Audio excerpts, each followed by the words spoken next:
Ya, teman-teman semuanya, sahabat Solmat, semalam saya ada dalam suatu forum diskusi dalam satu komal yang dimiliki oleh seorang teman yang namanya Farhan atau Farlok ya. Dan awalnya abang ini atau bapak ini mengira bahwa aksi damai 7 Mei 2025 kemarin, di mana Gaskan dan bersama Muri mendukung dan kemudian mendesak disahkannya rancangan undang-undang perampasan aset tindak pidana di framing atau cap atau di label dengan yang melakukan itu adalah pendukung Jokowi.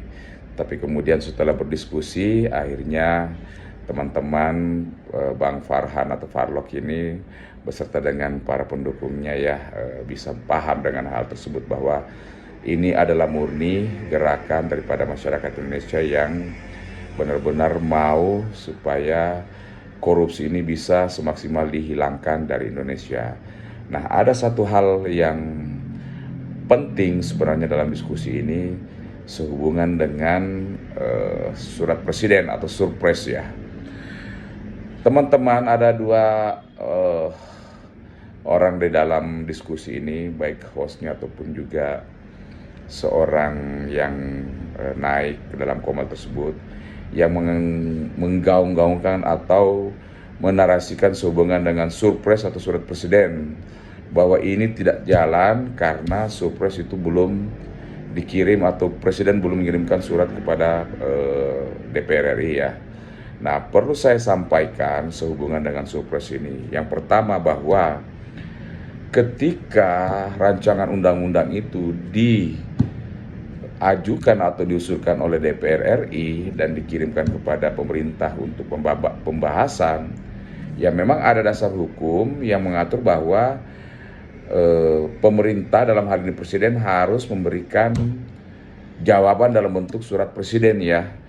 Kalau saya baca dasar hukumnya itu sekitar 60 hari memberikan jawaban sehubungan dengan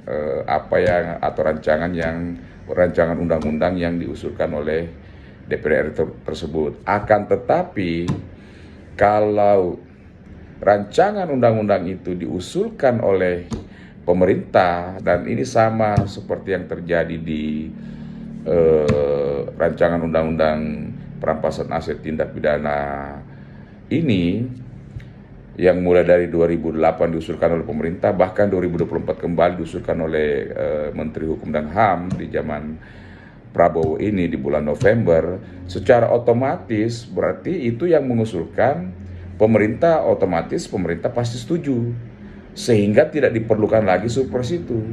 Kalau toh ternyata pemerintah tetap mengirimkan surpres ataupun surat presiden sama seperti di zaman Presiden Jokowi, itu hanyalah bersifat penegasan ataupun pengawalan permintaan kembali kepada DPR RI untuk segera disahkan atau dibahas ya, untuk segera dibahas antara DPR RI bersama dengan pemerintah. Jadi kembali lagi, surpres itu wajib ketika yang mengusulkan RUU ini adalah pihak DPR RI. Tetapi ketika pihak pemerintah yang mengusulkan rancangan undang-undang ini, otomatis pemerintah pasti menyetujui karena mengusulkan. Dalam artian apa? Bahwa surpresnya itu tidak wajib lagi dimintakan atau dikirimkan kepada pihak DPR RI, karena pengusulnya RUU ini adalah pemerintah itu sendiri. Terima kasih, semangat. Hello, Solmat friend.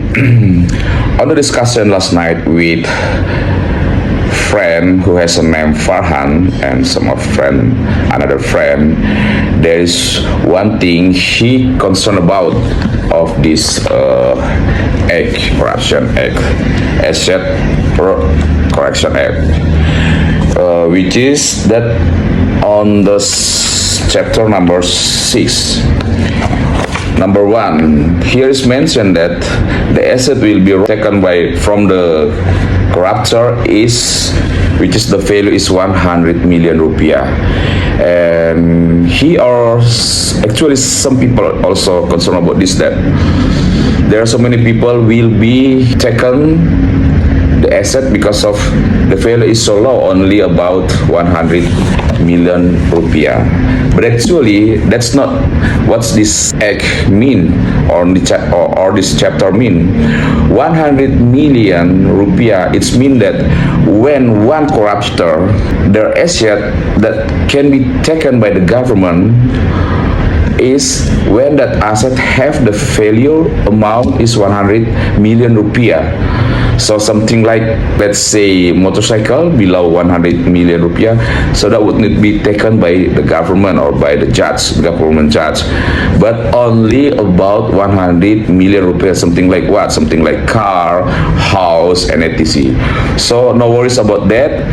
That would not become the weapon for the low people or the certain people who has a small asset and doing the illegal law.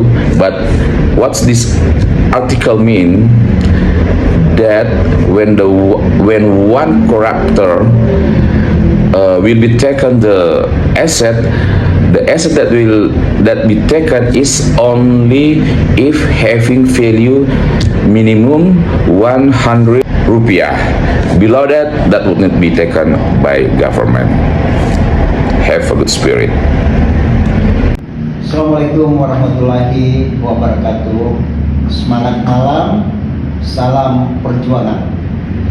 Rekan-rekan seperjuangan, para jiwa-jiwa pejuang yang sudah hadir di aksi damai pada kesempatan tanggal 7 Mei kemarin, tepatnya di depan gedung DPR RI.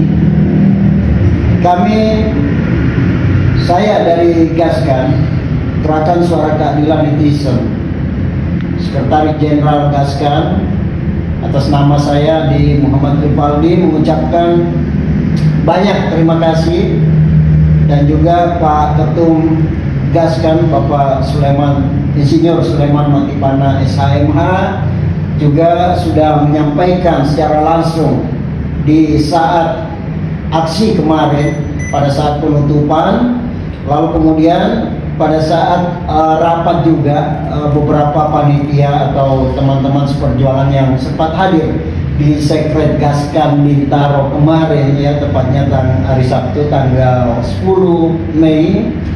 Dan kemudian pada kesempatan malam hari ini saya bersama Bang Roland, yaitu dari tim hukum Gaskan Gerakan Suara Keadilan Netizen, juga akan melanjutkan, ya, surat yang mana surat yang tertunda kemarin pada saat aksi unjuk rasa di 7 Mei itu ada surat yang harusnya dibawa masuk ke dalam, yaitu pada saat audiens.